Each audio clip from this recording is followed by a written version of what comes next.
Desarrollo es especialista en diseño curricular, desarrollo, aplicación y evaluación en educación, investigación, formación docente, estrategias y modelos educativos, pedagógicos y didácticos, orientación educativa, paradigmas educativos y educación virtual en todas sus vertientes. Ha trabajado en diversas instituciones de diferentes niveles educativos del país e internacionalmente.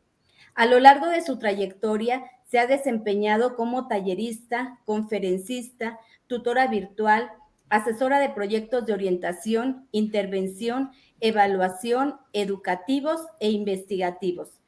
Es miembro de la Red Académica de Educación de la Universidad Michoacana de San Nicolás de Hidalgo, además de las redes dedicadas UNIPEM, Univeduca, REDIC, una universidad a distancia de Costa Rica, RedTech de América Latina. Tengo el placer y el honor de presentar a la doctora Patricia Serna González, quien esta tarde nos hablará de la nueva escuela mexicana. Bienvenida, doctora. Muchas gracias, Diana. Pues bueno, vamos a comentar y poder compartir con ustedes, estimados maestros que nos escuchen a la distancia, el proyecto de lo que es la nueva escuela mexicana. Sin duda alguna, nosotros podemos repensar y visibilizar que la nueva escuela mexicana tiene toda una posibilidad de reflexiones que el día de hoy están en discusión. Estas reflexiones son muy interesantes porque, pues bueno, los maestros están hoy en día posibilitando y repensando este actuar y estas acciones en términos de reconfigurar, bueno, y qué es la nueva escuela mexicana, cómo nosotros podemos reconsiderar elementos para repensarla. Y en la siguiente pantallita ustedes van a observar una cantidad enorme de palabras que nosotros tenemos y visibilizamos en términos de qué es lo que nosotros vamos a repensar. Y pues bueno, primero, ¿qué sería la nueva escuela mexicana? ¿Cómo la están planteando? ¿Qué modelo se está reconsiderando? Podemos también advertir que para esta nueva escuela mexicana tenemos nosotros varios elementos interesantes que repensar, que reconstruir, que revisualizar. Y pues bueno, en esta parte tan importante, nosotros podemos decir cómo se está pensando al nuevo maestro, cómo se va a reorganizar. Y todos estos elementos tan básicos y tan vitales que se están planteando, podemos nosotros considerarlos como reflexiones que son medulares. La nueva escuela mexicana replantea 6 funciones básicas que nos conviene a nosotros repensar. Y también tiene varios preceptos, tiene varias funciones. Un primer elemento es que se está pensando en que sea de calidad y además que muestre excelencia. ¿Qué significaría esto de ser excelente? ¿Cuándo hablamos de un maestro excelente? ¿Cuándo hablamos de un alumno excelente? ¿Cuándo hablamos de una escuela excelente, de una comunidad excelente? Y nosotros empezamos a visibilizar que esa excelencia no implica más que dar el todo. Más adelantito lo vamos a profundizar. Que cada persona dé su máximo esfuerzo. Entonces, tú, estimado maestro que nos estás escuchando, ¿qué piensas de esta excelencia? ¿Eres excelente? ¿Qué te faltaría para hacerlo? Si te preguntáramos si tú estás dando el máximo como ser docente, ¿lo estás dando? ¿Te sientes satisfecho con este trabajo de excelente que estás dando? Y bueno, otro de los pilares que son fundamentales es el de la equidad. ¿Somos equitativos en educación? Recordemos que tenemos muchísimas escuelas rurales, marginales en las ciudades, sobre todo las que están en la lejanía. ¿Tienen equidad? ¿Será verdad que tienen equidad? Entre las universidades, ¿hay equidad en la distribución de recursos, de financiamiento? Entre las primarias, entre los salarios de los profesores, ¿hay equidad? Y pues bueno, cuando nosotros empezamos a repensar esto, vemos que hay muchos fundamentos. Uno muy importante tiene que ver con esta parte de los comités, del trabajo de las asambleas. Pero si nosotros vamos más allá a la nueva escuela mexicana, vamos a encontrar que tiene objetivos bonitos. Y también tendríamos que hacernos esas preguntas de esos objetivos adicionales. En el caso de la inclusión, podemos preguntarnos qué nos falta para ser inclusivos. Recordemos que la inclusión implica incluso una infraestructura diferente. Tenemos rampas de inclusión para los niños que son zurdos. Quienes nos escuchan y han sido zurdos saben la dificultad para el manejo de las tijeras, para escribir, para el uso de las butacas. Entonces aquí la pregunta es, ¿tenemos nosotros esos elementos para ser inclusivos? Con los diferentes perfiles de estudiantes que tenemos, ¿estamos preparados? ¿Estamos formados? ¿O vamos a tener como tarea como docentes esa formación para poder trabajar la inclusión? Hay un eje vital que se está mencionando de la formación ciudadana y pues también aquí caben una serie de reflexiones y preguntas acerca de cómo entendemos la ciudadanía hoy en día, de cuáles son los mecanismos para formar la ciudadanía y la ciudadanía que el mundo merece, una ciudadanía que combata la violencia, que combata la inseguridad, que en todas las puertas y están al día, con todos los elementos. Imagínense, yo diría, ¿qué tipo de ciudadanía debemos tener? Ahorita recuerdo el caso de la región oriente de Michoacán, quien en los últimos meses no tenían consumo de carne por la violencia, o quienes están al extremo por cobro de piso, por secuestros, etcétera, etcétera. Esa realidad de la que ustedes muy bien conocen y de la que todos hablamos.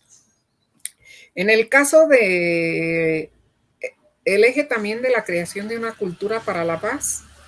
¿Por qué? Pues por los niveles tan violentos a los que hemos llegado, el mejorar la actividad física, que ayuda tanto al desarrollo del cuerpo, a la salud mental, a la salud psicológica y por supuesto esa parte tan valiosa de impulsar el arte, la música y las tecnologías.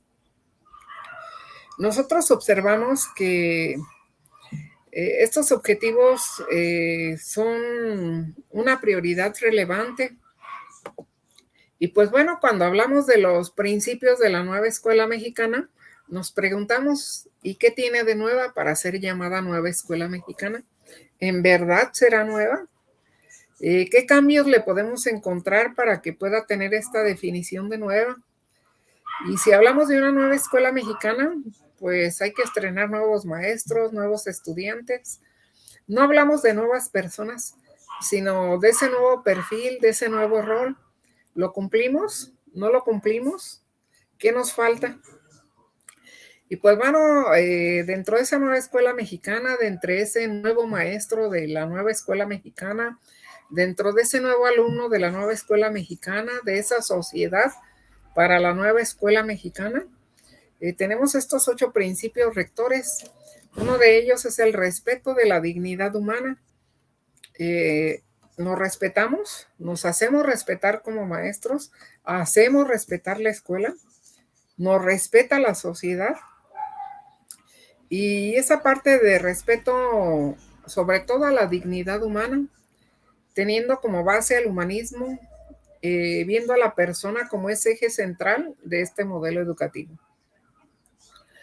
La segunda parte, que viene con el enfoque de derechos humanos e igualdad, nuevamente ratificando el irrestricto respeto a la dignidad y los derechos humanos, ser asequibles, accesibles, aceptables y adaptables.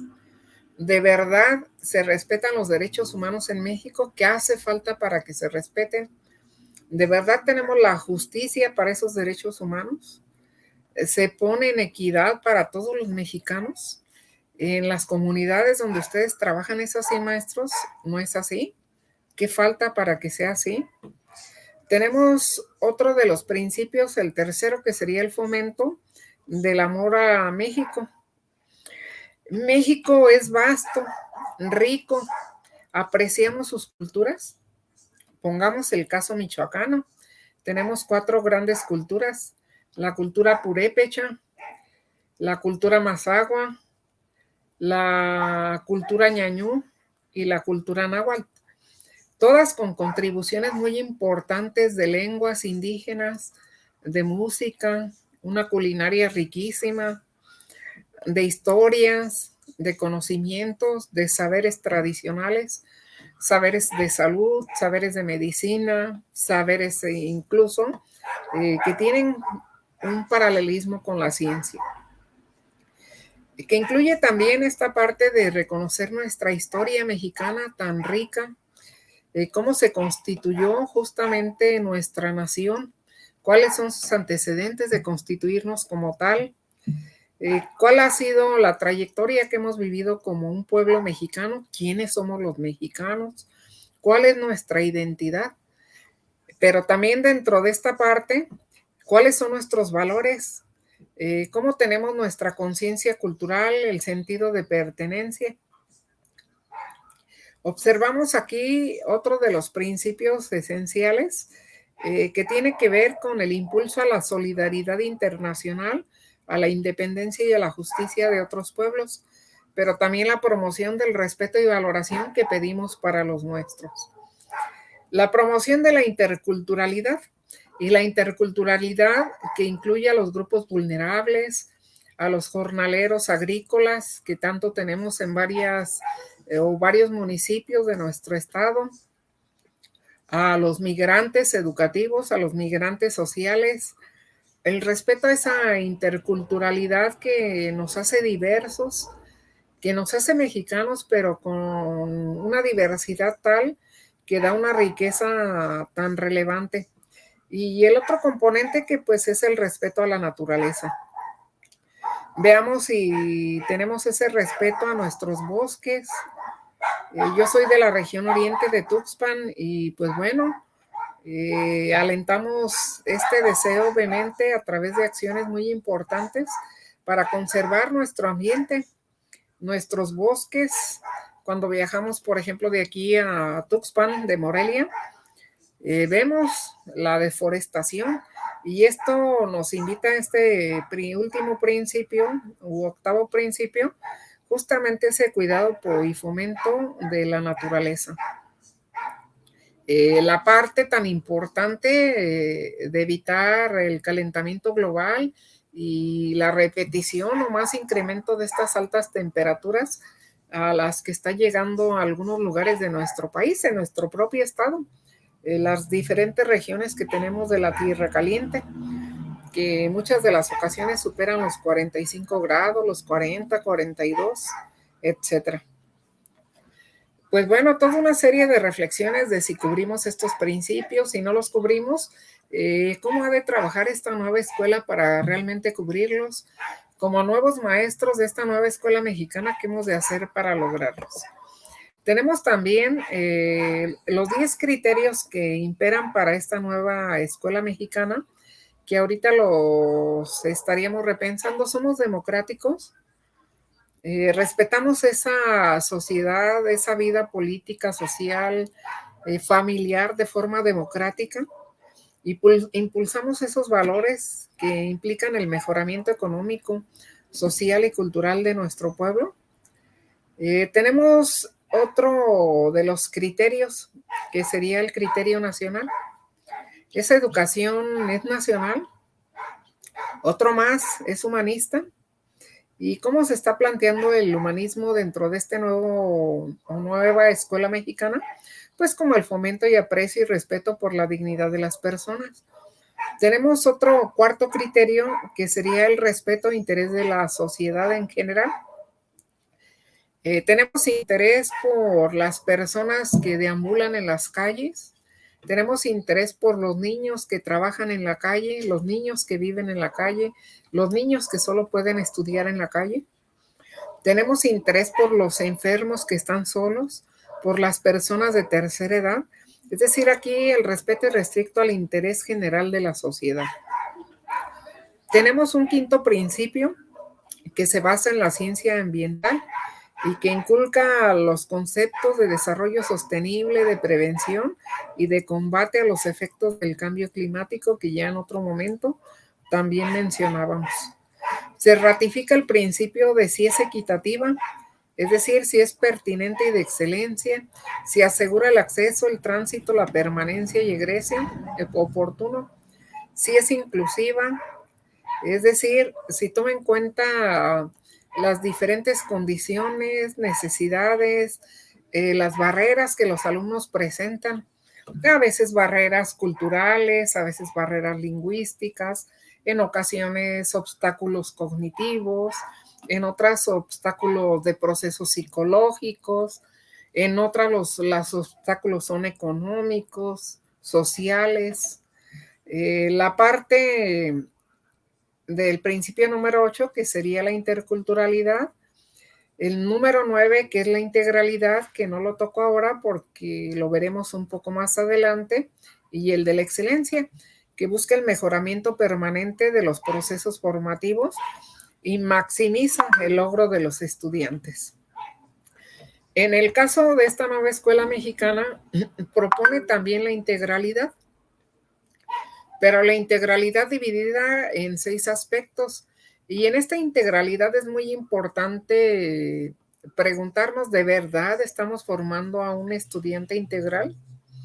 Es decir, el estudiante no solo es cognición, no solo aprende, sino también tiene un cuerpo físico que atender, que tiene necesidades de diferente naturaleza, sus emociones, que son tan vitales en el aprendizaje. Hoy en día, pues hablamos de esta parte de la integralidad y hablamos de la importancia de que en la escuela se instrumente la educación emocional. Tenemos 6 emociones básicas. Todos nacemos y al nacer se activan nuestras emociones. Son el motor que impulsa nuestra vida. Es el motor que nos hace dinamizarnos día con día. Todos sentimos amor, en algún momento sentimos miedo, sentimos ira o asco, etc. Pero ¿acaso en la escuela estamos enseñando esa educación emocional para saber con qué nos emocionamos, cómo nos emocionamos, para identificar cómo se activan y cómo actúan en nosotros esas emociones a través de la neurotransmisión y la alteración de nuestro cuerpo, de nuestros estados de ánimo y también de nuestra cognición? Hemos trabajado por que los estudiantes identifiquen las emociones de sus maestros, las emociones de sus compañeros. Por supuesto que ratificamos como vital esto de la educación emocional y consideramos que tenemos muchos aportes hoy del siglo XXI tan relevantes como ese método tan profundo que las toca, que enseña al estudiante a manejarlas, a controlarlas, a vivirlas a plenitud, como son las bioneuroemociones. Pero también contamos con la herramienta de la neurociencia, que a través de la neuropedagogía, de la neurodidáctica, a través de la inteligencia emocional y de todo ese proceso socioformativo de las socioemociones, permite integrar esta educación a las aulas y tener personas que sean más saludables en las emociones. Justamente este equilibrio emocional, esta vida a plenitud de sus emociones, sin llegar a que éstas se vayan al extremo y entonces les provoquen enfermedades de salud psicológica o incluso física, porque se pueden somatizar y convertir en enfermedades cuando no se regulan. Son una posibilidad inherente e importante de trabajar desde cualquier etapa. No solo pensamos en que trabaje esta educación un adulto, los jóvenes, los adolescentes, ¿no?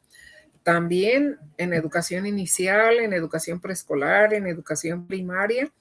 Si desde ahí se empezara, pues ya llegarían adolescentes y jóvenes con una educación emocional muy profunda que les garantice ser personas más equilibradas en todo sentido. Tenemos esa parte cívica que nos ayuda al cuidado del bienestar común. ¿Por qué?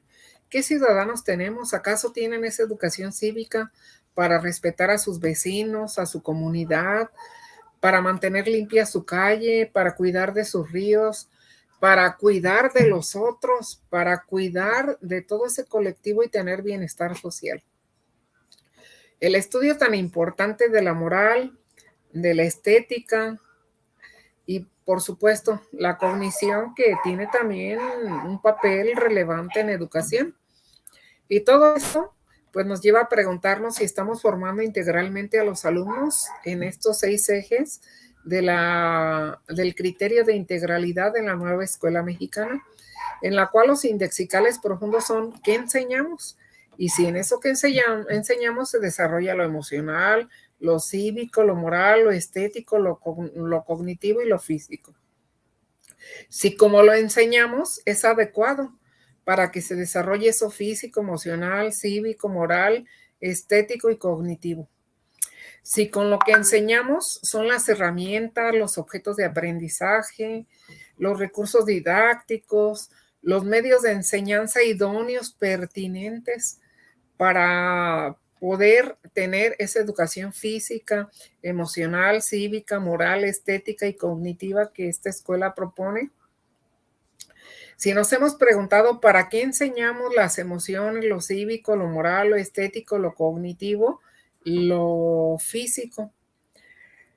Si nos preguntamos cuándo es mejor enseñar lo emocional, lo físico, lo cognitivo, lo estético, lo moral, lo cívico, y sobre todo dónde. Fíjense cómo la neurociencia a veces nos va formando como docentes y nos enseña cosas. En unos paradigmas anteriores, incluso en secundaria y bachillerato, en primaria, se ponía la enseñanza de las matemáticas en la mañana. Y en las secundarias y en los bachilleratos, el horario que se acostumbraba para el turno matutino, pues es ingresar a las 7 de la mañana y llegar a la clase de matemáticas. Hoy en día la neurociencia que nos dice que todavía a las 7 sería prudente que los estudiantes estuvieran dormidos y que la hora de inicio en el trabajo más conveniente es hasta las 8 de la mañana. Entonces, ahí hay algunos aspectos que le causa problema para esa hora estar aprendiendo matemáticas. Entonces, vean cómo sí también es importante preguntarnos cuándo enseñamos. Y ese cuándo es en qué horario, en qué fecha. Los que son maestros de educación física, y hay un maestro que le interesaba mucho el estudio de esto, la relación que tiene las estaciones del año con el tipo de actividades físicas que podemos hacer. Él nos decía que no es lo mismo correr en invierno que correr en verano, que correr en primavera o que correr con lluvia, de tal manera que incluso también hay un cuándo debemos correr o no debemos hacerlo, o un cuándo debemos hacer cierta actividad física o no. Ese cuándo también implica esto de las pautas activas que en la educación hay que tener de acuerdo a las edades. Los niños, entre más pequeños, requieren más movimiento, requieren más el manejo kinestésico de su cuerpo, más la expresión que podemos tener ahí. Entonces, el procurar este desarrollo integral siempre ha sido una aspiración, pero esta integralidad a veces se ha manejado Por ejemplo, en la década de los 80 se promovía una integralidad que solo se dividía en 3 áreas. Decíamos, los alumnos tienen una parte motriz, tienen una parte cognitiva y tienen una parte física. Entonces ahí teníamos esas 3 áreas nada más. Hoy aquí vemos que tenemos esta división en las 6 áreas. Y entonces aquí es, si lo que yo estoy enseñando, lo estoy enseñando desde esta perspectiva de integralidad, que es tan importante en la educación. Y si algo nos falta, pues bueno, preguntarnos cómo trabajarlo.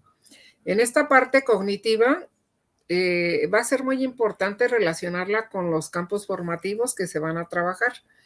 Y repensando un poquito esto, pues veríamos que en ese nuevo modelo educativo también hay una forma de repensar el currículo y se repiensa como una construcción social histórica. Esto significa que los currículos pues no han sido iguales. Tenemos muchísimas teorías curriculares. 1920 precisamente fue el germen para el currículo.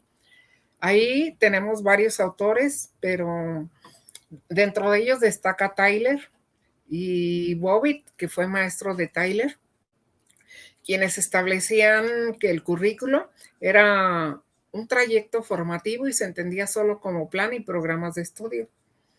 El currículo, algunos lo entienden como una pista educativa, como un plan educativo, como un trayecto formativo, pero ha ido cambiando con el tiempo. De la década de 1920 a 40 se mantuvo esa concepción, pero luego en los 40 tenemos contribuciones muy importantes de Hilda Taba. Y Hilda Taba como teórica nos aportó justamente esa visión curricular del enfoque curricular clásico. Y ella ahí agregó cosas muy valiosas, por ejemplo, que para poder establecer un programa era necesario tener un diagnóstico de quiénes son los estudiantes y las comunidades con las que hay que trabajar. Pero además incluyó la parte de la planeación y de la evaluación tan vital hoy en día en todos los procesos educativos. Pero luego hubo otras formas, por ejemplo, en México estuvo la etapa de la educación modular, en los 70, en los 60 tan importantes, sobre todo en los 70, donde tenían este vínculo de la problematización de la parte social y cómo desde la escuela y desde los programas se pueden hacer propuestas y proyectos para resolver los problemas de la sociedad. Y esta parte de enseñanza modular que pretende eso, con un vínculo interesantísimo entre estudiantes y sociedad para resolver los problemas, pues es un planteamiento curricular que se construye social e históricamente en una etapa mexicana que hoy desearíamos tener, ¿verdad? Porque eso de resolver la problemática de la escuela, pues suena bien interesante. Y además incluye ideas innovadoras, creativas, perspectivas, incluso desde diferentes campos de conocimiento, desde los cuales se puede atender la problemática educativa. Tenemos también otros momentos importantes, como entender al currículum como una construcción social e histórica crítica. Y en este momento crítico, pues bueno, también esa reflexión de qué ocurre cuando en la escuela se forman los niños, de qué significa que usen uniforme, será bueno usarlo, no será bueno. Y hay toda una corriente que interpreta todas estas preguntas que desde estas construcciones sociales e históricas curriculares están estudiadas. Tú, estimado maestro, ¿qué opinas del uniforme? ¿Qué opinas de que se formen? ¿Acaso ves como lo repensaban otros desde los currículos como construcción social, que en la escuela se reproducen elementos de la economía, de la cultura, de la economía, de todos los aspectos sociales, culturales, filosóficos de la vida del hombre, sus valores, su moral? Pero hay otras formas de ver el currículum, el enfoque basado en competencias, el enfoque en complejidad y ahora este modelo que plantea la nueva escuela mexicana, que pareciera, y tú nos dirás tu voz, tú nos dirás tu posición, que son más epistemologías del sur, pero que también es importante que como currículo, como construcción social e histórico, pues retome los planteamientos de epistemologías del norte, porque México está ubicado geográficamente en Norteamérica. ¿Qué atiende este currículo? ¿Cómo se está repensando? Y hay un elemento relevante que se destaca aquí, que es la autonomía curricular. Si bien es cierto, todos los planes y programas de estudio han cuidado que tenga como acto, como eje, como revisión, esta parte nacional, pues la autonomía luego permite esa otra parte que tiene de inclusión también del currículo local. Y esta autonomía y el currículum local es importante, por supuesto, porque pensemos en el caso de los elementos tan interesantes, tan vitales, tan esenciales, que pueden ocurrir cuando tú incorporas desde tu contexto. Por ejemplo, pensemos cuando hay un contexto que tiene un puerto, que se dedican a la pesca, pues las materias ahí de pesca van a ser vitales. Pensemos en Michoacán, por ejemplo, la importancia de hablar de la pesca, la importancia de hablar de las zonas francas o libres para los puertos, por ejemplo, el de Lázaro Cárdenas, la importancia de pensar en el sembrado de cactus para Arteaga, por ejemplo, la importancia de pensar en una materia que forme a los niños en el cultivo de las flores, de las guayabas, de los chayotes para Tuxpan, mi tierra. La importancia de que los niños que viven en zonas de aguacate sepan los efectos que a largo plazo tiene en la tierra, en el agua, en las alteraciones climáticas. Y así nos podríamos ir yendo con cada región y rescatando la naturaleza inherente de lo que implica la autonomía curricular. En las zonas indígenas, la importancia de que justamente puedan incorporar sus lenguas, sus tradiciones, su música, su comida. Entonces, esa autonomía es importante y trabajar esta visión nacional, esta visión internacional en la formación, porque todos requerimos saber de historia nacional, de historia internacional o mundial, pero también de nuestra historia local. Y esta visión localizadora de la construcción social e histórica de un currículum es mucho más completa. Habrá en esa autonomía y en estas posibilidades de las propuestas de programas locales una oportunidad maravillosa para que los maestros que están ubicados en dichas regiones detecten cuáles son los gérmenes, cuáles son las necesidades que se establecen en el contexto, en la comunidad, en la región donde trabaja. Y como decía, tenemos una riqueza inaudita en cada una de esas localidades. Tenemos zonas que se dedican al cultivo de frutos rojos, zonas que se dedican a la producción de artesanía, zonas que tienen mucho talento con la tecnología, con la industria, con la electrónica, con la mecatrónica. Tenemos cantidad de talentos y jóvenes que son inventores de cosas. Entonces, pues bueno, toda esta autonomía es vital. Tenemos niños que se interesan ya en cosas actuales también, que aunque tienen cercanas y a veces lejanas en su localidad, aspiran también a poder aprender de inteligencia artificial, aspiran también a poder manejar drones. Entonces nos movemos en un contexto localizador que bien respeta, retoma, incluye lo local, pero que también requiere la formación en un contexto internacional, en un contexto global. ¿Por qué? Porque hoy en día las tecnologías nos han acercado a todo el mundo como nunca e inimaginablemente. La pandemia nos ha transformado. La mayoría de maestros tienen un gran manejo de multiplataformas. La mayoría maneja muy bien Zoom, maneja muy bien Meet, StreamYard, Team, Moodle, Classroom, etcétera. Si bien en muchos contextos no lo tienen y habría que pensar cómo estaríamos trabajando en esos contextos donde no se tiene. Podríamos también nosotros estar repensando elementos tan vitales e importantes que se pueden retomar en esa construcción del currículum. Por eso esa voz de los maestros puede ir dirigida en las discusiones, en las polémicas, en los análisis, en proponer qué nos falta y aprovechar esos espacios de autonomía curricular para que nuestras entidades, nuestro país, nuestras localidades se vean reflejadas e incorporen ese pedacito que en el currículum se le dará a estas partes de localidad. Es demasiado lo que podría caber ahí, desde historia local, lenguas locales, herramientas para que aprendan a optimizar los recursos naturales, al mejoramiento de su ambiente en sus localidades, de sus aguas, de sus ríos, de sus mares, la diversidad de nuestro país, de norte, sur, centro, centro occidente, centro poniente, etcétera, etcétera. Es tan vasta, es tan diversa, es tan desigual, tan rica, tan interesante, que cuando nos hablan de autonomía curricular, nos emocionamos pensando en todo lo que pudiera ser posible tener.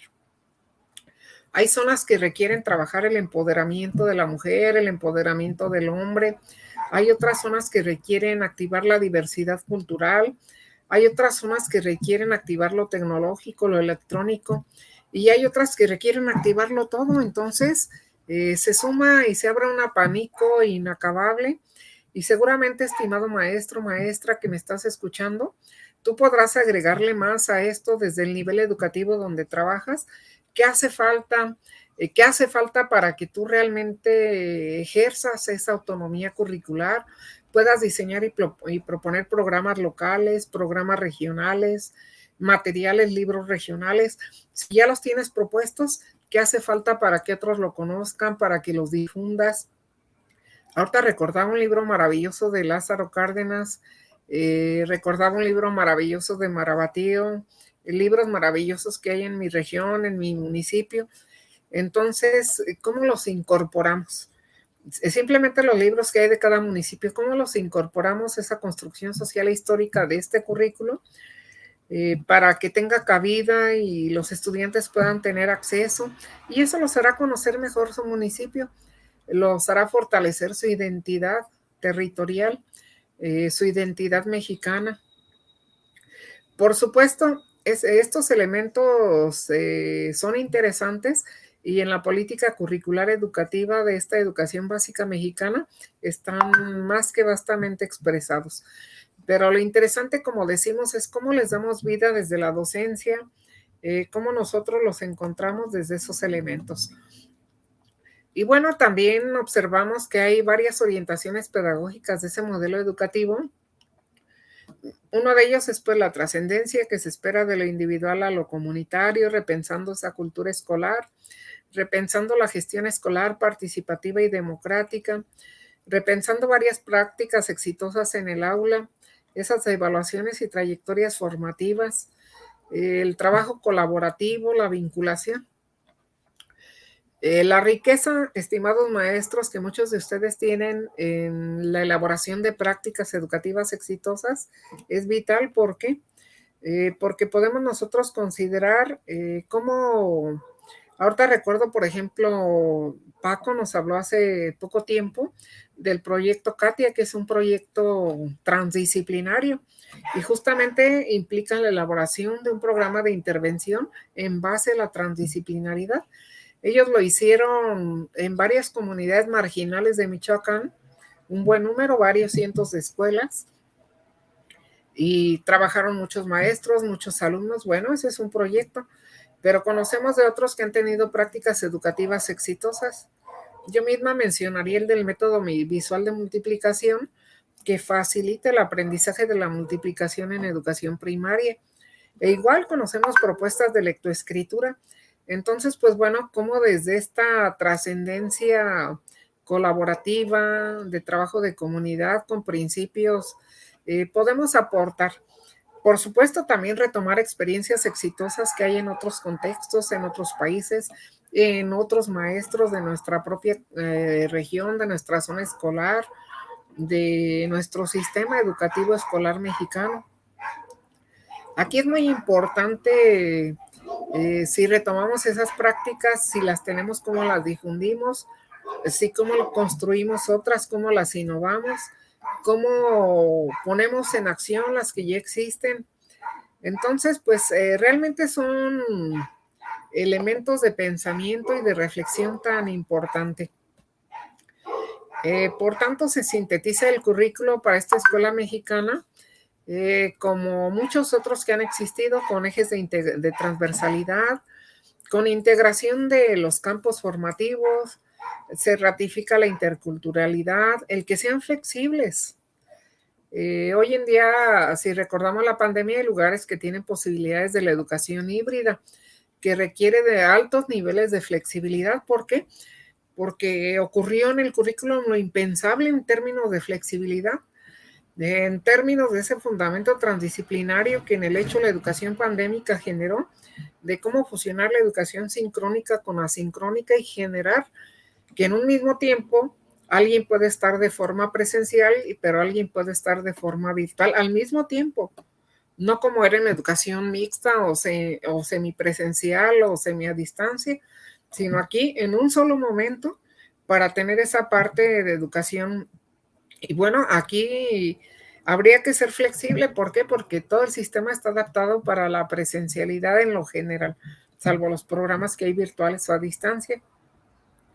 Y pues bueno, esa pedagogía de proyectos que Kilpatrick desde inicios del siglo pasado, como 1909, en la década de los 20, estableció el método de proyectos, pero que más tarde se transformó en el aprendizaje basado en problemas o en el aprendizaje de elaboración de proyectos, y que más tarde desde el enfoque socioformativo establece proyectos formativos. Entonces hay muchas formas de trabajar proyectos, y proyectos que son pedagógicos, que son sociales, que son cognitivos, proyectos de orientación educativa, proyectos de investigación, proyectos de desarrollo comunitario, proyectos de aprendizaje, proyectos de trabajo colaborativo, proyectos y elementos básicos de consideración para el trabajo psicopedagógico, proyectos de intervención educativa, de los cuales también es menester hablar,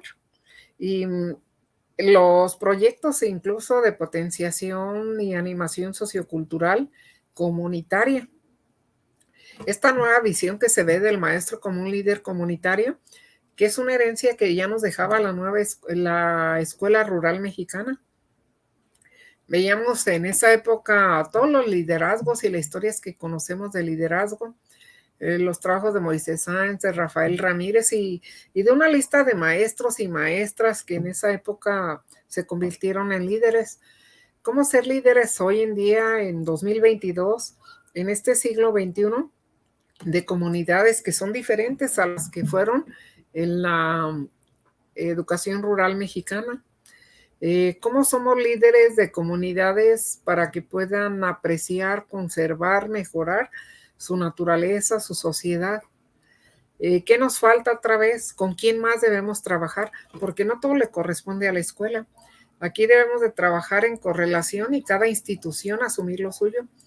Las instancias de salud tendrán que ir a trabajar ahí, las instancias políticas, las culturales, por supuesto nosotras las educativas, que muchas de ellas se confían y apoyan en lo educativo para que desde las escuelas que existen en todos los rincones del país sean a veces los centros de sus diferentes esferas. Ahora habría que pensar en este líder comunitario, pero que también en los líderes de salud, en los líderes políticos, en los culturales, que vayan también a la comunidad a trabajar con nosotros. ¿O qué piensas tú, estimado maestro y estimada maestra? ¿Cómo podría ser para que no se nos sature y se nos sobrecargue de funciones que corresponden a otras entidades y para los cuales también hay una estructura bastante importante? ¿Cómo ser líderes en nuestra nueva dinámica que nos está dejando la pandemia, de un mundo nuevo, de un mundo en el cual cambió la economía, la política, la forma de comprar, la forma de vestir, la forma de ser, la forma de pensar, que nos transformó a los docentes y transformó a los estudiantes, que nos está transformando en este nuevo regreso y que nos estamos dando cuenta de cuál era lo importante, y es lo importante en la familia, en la comunidad, en la escuela? Ante todo, el cuidado de la vida. Ante todo, el manejo de las prevenciones sanitarias para apelar a la conservación de la vida. ¿Cómo atendemos con ese liderazgo y con ese liderazgo compartido, diría yo, con los otros profesionales, la integralidad y también los efectos post-COVID? Sabemos que el síndrome post-COVID está dejando secuelas muy fuertes. Personas, niños, jóvenes con corazón inflamado, hígado, riñones inflamados, con problemas de salud a largo plazo. ¿Cómo superamos los duelos? ¿Cómo superamos las pérdidas de vidas humanas? ¿Cómo este currículo integra toda esta nueva realidad mexicana para trabajarlo? Bueno, pues la verdad hay muchas preguntas, así como también hay ya muchas respuestas. ¿Cuáles tienes tú, compañero maestro? ¿Cuáles vas a compartir con otros compañeros, compañeras? ¿Cuáles has puesto en acción? ¿Cuáles hace falta que se activen otras instancias para que puedan ser realmente exitosas? Y pues bueno, el aprendizaje como un hecho histórico social, en esas progresiones de cada estudiante que no se dan en aislado. Sabemos que el aprendizaje es un hecho histórico social porque, ya lo decía Vygotsky, vivimos en una sociedad, aprendemos de esa sociedad su lenguaje, el manejo de las monedas, a comer, a construir una casa, a imitar, a poder establecer y reproducir, pero también a producir, a inventar, a construir, a repensar, a aportar, a transformarse.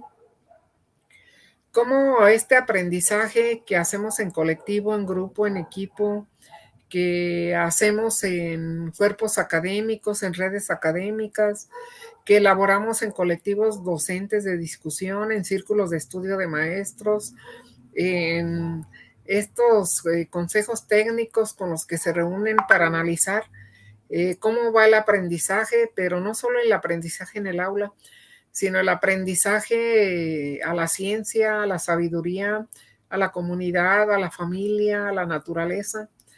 ¿Cómo va ese aprendizaje en sí mismo como docente? ¿Cómo va ese aprendizaje en sus alumnos? ¿Cómo se promueve de forma colectiva? ¿Qué dificultades nos tiene promoverlo de forma colectiva, social? Igual, podríamos estar repensando que ahora se propone una organización de los niveles educativos a través de, pues, manteniendo la educación inicial en sus formas escolarizada y no escolarizada, la preescolar, que es general, indígena y comunitaria, la primaria, que es general, indígena y comunitaria, la secundaria, entre las que se encuentra la general, la técnica, la telesecundaria y otras modalidades regionales, o la secundaria para trabajadores, la telesecundaria y por supuesto la educación media superior y superior con todas sus modalidades. Aunque en la nueva escuela mexicana se contempla esto como la educación que se propone en ese modelo. Y pues bueno, podemos observar que ahora ya también ratifican en inicial de 0 a 3 años y la llaman fase 1, en preescolar, primero, segundo y tercero, que la denominan fase 2, la primaria, que es se ratifican los 6 grados, primero, segundo, tercero, cuarto, quinto y sexto, y primero y segundo, que estaba ya organizada así, pero que ahora es denominada fase 3, tercero y cuarto, que es denominada fase 4, y quinto y sexto, que es denominada fase 5. Y por supuesto la educación secundaria, que sigue teniendo los 3 grados, primero, segundo y tercero, y se reconoce como la fase número 6. En el caso de esta nueva escuela mexicana, pues bueno, observamos que tiene diferentes campos formativos y ya nos preguntábamos, cognitivamente, aquí están las preguntas. ¿Cuáles son los lenguajes? Español, inglés, artes, pero también está el lenguaje computacional, está el lenguaje visual, están los lenguajes indígenas, está el lenguaje facial. ¿Cuáles son esos saberes? Tecnologías y ambientes, matemáticas, biología, física, química, se ratifican tecnologías. La ética, el campo formativo de ética, naturaleza y sociedad, donde se resaltan los saberes de geografía, historia, formación cívica y ética, y el campo formativo del humano y de lo comunitario, donde se establece la educación física, la parte de educación socioemocional, la tutoría, entre muchos otros elementos importantes. Estimado maestro, pues repensar todos estos campos formativos también implica no es lo mismo enseñar español, que requiere ciertas metodologías, técnicas, La parte de sustento teórico es diferente. Los procesos cognitivos que el alumno pone en acción cuando aprende en estas progresiones de aprendizaje es diferente en un campo formativo que en otro. ¿Cómo lo vamos a atender? ¿Cómo lo vamos a hacer? ¿Qué estamos considerando? No es lo mismo generar la parte de pensamiento matemático que generar la parte de apreciación, por ejemplo, artística. Y pues bueno, reconsideramos el concepto que se tiene de escuela como ese conjunto de espacios dentro del territorio, las colonias, los barrios, los municipios, las rancherías, y que todos los espacios son sensibles, cognitivos, creativos para las progresiones de aprendizaje del estudiante. Pienso en la región purépecha, cuando hay una fiesta tradicional o un desfile, las gentes aprenden. Cuando hay una conferencia, cuando hay un acto como musical, aprenden. Todos aprendemos, niños, jóvenes, adultos, en cualquier circunstancia. En todo evento, en toda acción, hay estímulos que nos enseñan, de los que aprendemos. Y pues bueno, esas progresiones de aprendizaje que solo son referentes. ¿Cómo hacemos para cumplir estos perfiles de egreso? ¿Cómo hacemos para que al concluir la educación básica realmente se haya concluido con estos preceptos que nos propone la nueva escuela mexicana? ¿Qué retos tenemos? ¿Qué nos falta? ¿Qué le falta a las autoridades educativas suministrar para la educación? ¿Qué le falta al financiamiento? ¿Qué le falta a la gestión? ¿Qué le falta a las secretarías de educación o el nombre que adquieran en cada entidad federativa? ¿Qué les falta a los políticos para que esta educación funcione? ¿Qué les falta a la sociedad? ¿Qué les falta a los padres de familia? Yo sé, maestros, que a nosotros nos sobra amor por la educación, nos sobra pasión por la educación, que los estudiantes ahora, después de la pandemia, quieren ir a la escuela, quieren aprender, quieren estar con sus compañeros. ¿Qué nos falta entonces para tener una mejor educación, para darle forma a esta escuela? ¿Qué les sobra a las propuestas? ¿Qué les falta a las propuestas? Tú tienes la voz, compañero maestro. Tú eres el experto en educación. Tú eres el especialista en la educación. Tú eres quien sabe lo que ocurre en tu comunidad, en tu escuela, con tu alumno. Manifiesta tu voz. Dale nueva forma a este currículo. Pues bueno, esta es la primera serie a la que nos acercamos para empezar a pensar esta nueva escuela mexicana. Esta nueva escuela que como recurso epistemológico profundo le vemos el trabajo de lo local y el trabajo de lo global. El papel destacado que tiene la comunidad como ese espacio social, cultural, político, productivo y simbólico para articular justamente las relaciones pedagógicas. Los elementos tan esenciales como el papel del docente en esta nueva escuela mexicana. Yo les agradezco el que me hayan escuchado y les invito. Tendremos esta serie de la nueva escuela mexicana. En la próxima profundizaremos en los planes y programas de estudio 2022. Y así iremos atendiendo cada uno de los ejes de manera profunda, amplia. Les mando un sincero abrazo a la distancia y es cuanto tenía para compartirles por el día de hoy.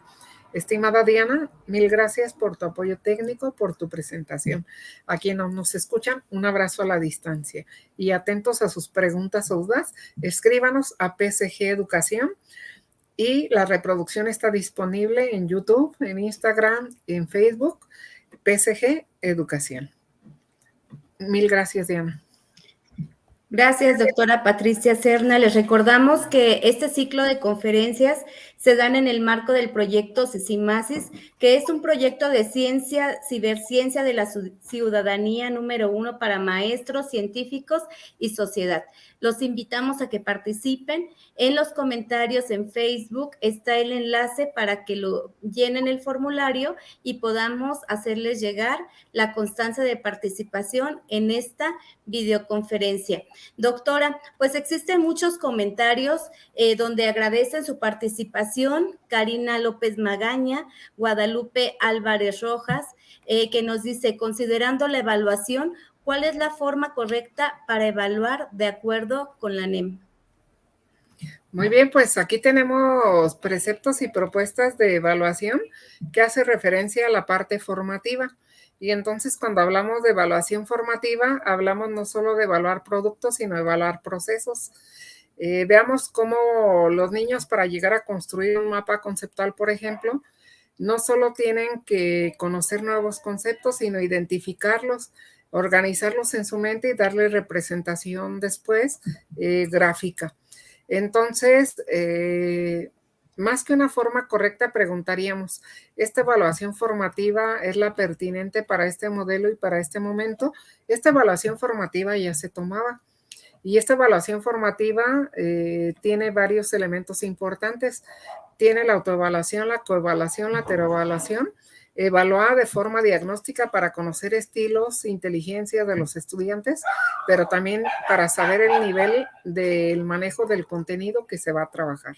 Entonces, pues hay muchas herramientas, estimados maestros. Para mí sí es una forma pertinente. En ese formato se utilizan mapas de aprendizaje, se utilizan rutas de aprendizaje, se utilizan rúbricas, matrices de valoración, listas de cotejo, entre otra cantidad infinita de instrumentos.